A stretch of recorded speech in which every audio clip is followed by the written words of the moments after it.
America के Ohio में उस वक्त हड़कंप मच गया जब स्टेट हाउस की बिल्डिंग का पाइप फटने से पूरी इमारत तालाब में तब्दील हो गई।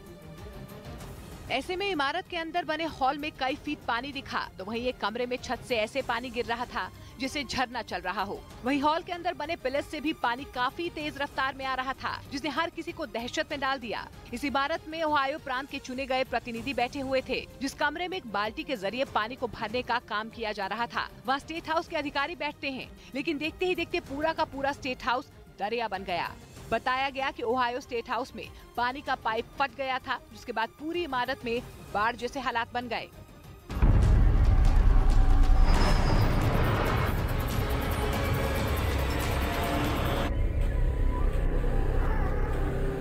हैं और वो भी ऐसी जंग जो विश्व युद्ध तक भड़का सकती है। इसकी वजह यह है कि सर्बिया पुतिन का ये ड्रैगन फ्रूट की खेती करके हर एकड़ में हर साल 12 लाख तक कमा लेते हैं। आपको भी करना है तो फ्रीडम ऐप को अभी डाउनलोड कीजिए। दोस्त है, चीन भी उसके साथ है। दूसरी तरफ कोसोवो के पीछे अमेरिका और नेटो से लेकर पूरा यूरोप खड़ा है। इसलिए अगर सर्बिया और कोसोवो ने एक दूसरे पर एक पत्थर भी फेंका तो उनके साथ ही तोप गोले बरसाने पर उतर आएंगे।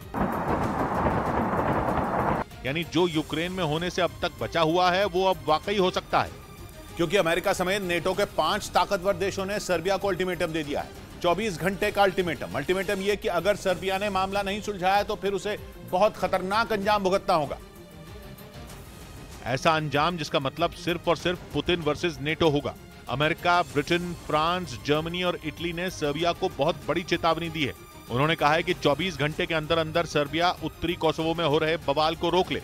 अब इस धमकी का एक ही मतलब निकाला जा रहा है। माना जा रहा है कि अगर सर्बिया ने ऐसा नहीं किया तो नेटो पुतिन के दोस्त सर्बिया पर जंग छेड़ सकता है। लेकिन सर्बिया के सिर पर भी रूस और चीन का हाथ है, इसलिए उसके तेवर भी बात मानने के नहीं बल्कि अपना दम दिखाने के हैं।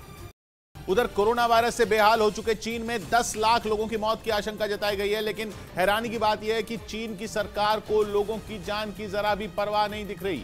लोगों के इलाज के सारे इंतजाम दम तोड़ चुके हैं, लेकिन चीन की सरकार कोरोना से जुड़ी पाबंदियों में ढील देना बंद नहीं कर रही। मतलब यह कि कोरोना वायरस से बेहाल चीन के लोग पूरी तरह भगवान भरोसे छोड़ दिए गए हैं। इसीलिए चीन के अस्पतालों के अंदर तो क्या, बाहर भी मरीजों की भीड़ जमा हो गई। ये वो मरीज बताए गए जिनके लिए अस्पताल में बेड मौजूद नहीं थे। अस्पताल के अंदर तो हालात और भी भयानक दिखे। रिसेप्शन के आगे की जगह पर कई बेड लगाकर मरीजों के इलाज का इंतजाम किया गया। फर्श पर लिटाकर भी मरीजों के इलाज की एक तस्वीर सामने आई। एक वीडियो भी इंटरनेट पर डाला गया जिसमें अस्पताल का एक कमरा दिखाया गया। बेड के साथ कुछ मरीजों को फर्श पर लिटाकर इलाज किया जा रहा था।